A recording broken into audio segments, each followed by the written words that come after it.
Assalamu alaikum students. I hope you will be fine with great and good health. Subject Science Class 6 number 5 Element Compounds and Mixture presented by Amna Mahmood. Today the topic of under discussion is that element and its importance for humans. Elements को discuss करना है और इसकी humans के लिए क्या importance है वो हमने देखना है, अहमियत क्या है. Calcium, iron, potassium and magnesium, carbon, hydrogen, oxygen, nitrogen, phosphorus and sulphur, ये कुछ एलिमेंट्स हैं जिनकी हमने इंपॉर्टेंस देखनी है ह्यूमंस में. फर्स्ट जो है वो हमारे पास है कैल्शियम.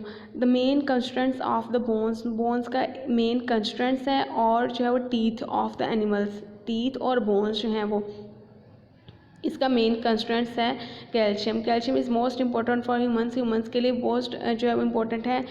कैल्शियम से जो है वो बोन्स जो है वो स्ट्रॉन्ग रहती हैं. ठीक है, तो इस तरह ये कैल्शियम बहुत ज़्यादा इंपॉर्टेंट है. नेक्स्ट हमारे पास जो है वो आयरन है. Iron is a main constraints of the haemoglobin. Haemoglobin molecule है जो कि ब्लड में होता है. ब्लड जो है वो हीमोग्लोबिन मॉलिक्यूल में आयरन होता है जो कि पूरे ऑक्सीजन को, पूरी बॉडी को ऑक्सीजन प्रोवाइड करता है हीमोग्लोबिन मॉलिक्यूल. तो आयरन हीमोग्लोबिन मॉलिक्यूल में प्रेजेंट होता है, यानी हीमोग्लोबिन में आयरन प्रेजेंट होता है. तो a major constraints of haemoglobin in the blood cells of the animals के जो ब्लड सेल्स हैं उसमें जो हीमोग्लोबिन होता है उसमें वो कहते हैं आयरन उसका मेजर पार्ट है, मेजर कंस्टिट्यूएंट्स हैं. नेक्स्ट है हमारे पास magnesium and potassium. Magnesium and potassium जो है वो मसल कॉन्ट्रैक्शंस के लिए बहुत ज़्यादा अहम है. मसल के जो है वो कॉन्ट्रैक्ट कैसे होते हैं उसके लिए मैग्नीशियम और पोटाशियम है. नेक्स्ट हमारे पास जो है वो आयोडीन. आयोडीन जो है वो आयोडीन कहते हैं ना कि आप आयोडीन वाला जो है सॉल्ट यूज़ करें अपने खानों में.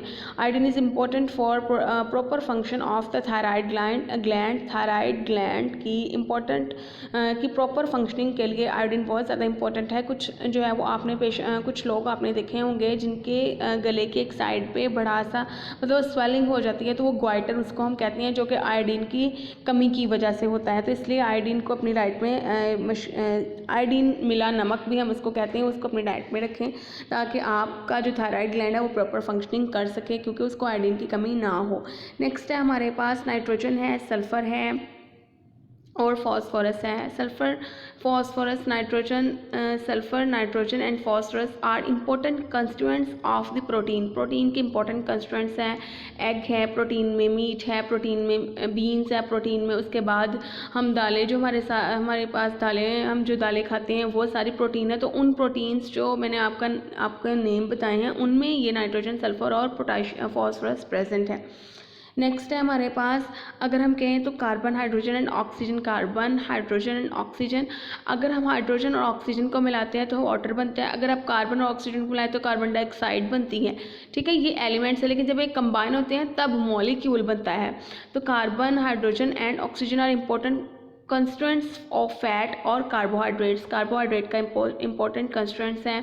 अगर आप देखें जो ग्लूकोज है, उसके बाद हमारे पास जो है वो शुगर है. ठीक है, शुगर ग्लूकोज एक बात तकरीबन. ठीक है, तो ये इस तरह कार्ब्स में ब्रेड आ जाती है. उसके बाद हमारे पास और भी जो है पोटैटो है वो भी कार्ब्स हैं. तो इस तरह उसमें कार्बन, हाइड्रोजन और ऑक्सीजन प्रेजेंट है. फैट है, फैट में भी कार्बन, हाइड्रोजन और ऑक्सीजन प्रेजेंट होते हैं, उनका मेजर पार्ट है. ठीक है, नेक्स्ट अगर हम देखें तो हमारे पास जो है वो मोनोएटॉमिक एलिमेंट्स कौन से होते हैं. एलिमेंट्स जैसे कि हीलियम है, neon, argon exist as individual atoms. Individual atoms के तौर पर ये एग्जिस्ट करते हैं बिकॉज ये स्टेबल होते हैं. इनको ये रिएक्टिव नहीं होते क्योंकि इनका ऑक्टेट और वैलेंस कंप्लीट होता है, वैलेंस शेल. जब ये रिएक्टिव नहीं होते तो इंडिविजुअल एटम के तौर पर ये रहते हैं, एग्जिस्ट करते हैं. इसको कहते हैं ये मोनोएटॉमिक एलिमेंट्स हैं. ठीक है, ये स्टेबल हैं. नेक्स्ट में जो स्टेबल नहीं होते वो जो है वो बॉन्डिंग करते रिएक्टिव होते हैं. नेक्स्ट हमारे पास है sugar and water. Sugar is not an element as it can be broken down into water and carbon. Sugar जो है वो क्या है, एक एलिमेंट नहीं है. शुगर में कार्बन भी होती हैं.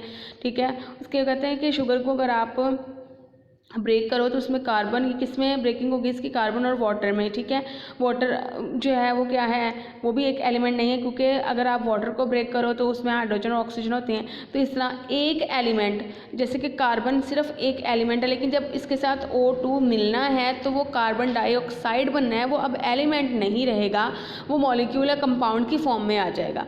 ठीक है, आई होप बच्चों जो है वो आपको समझ आई होगी. अगर कुछ आप इसको अपनी बुक से रिलेट करें, उसको देखें, उसको समझें मुझे अगर आपको जो नहीं समझ आ रही तो आप मुझसे दोबारा पूछ सकते हैं। ओके बच्चों, अल्लाह हाफिज़।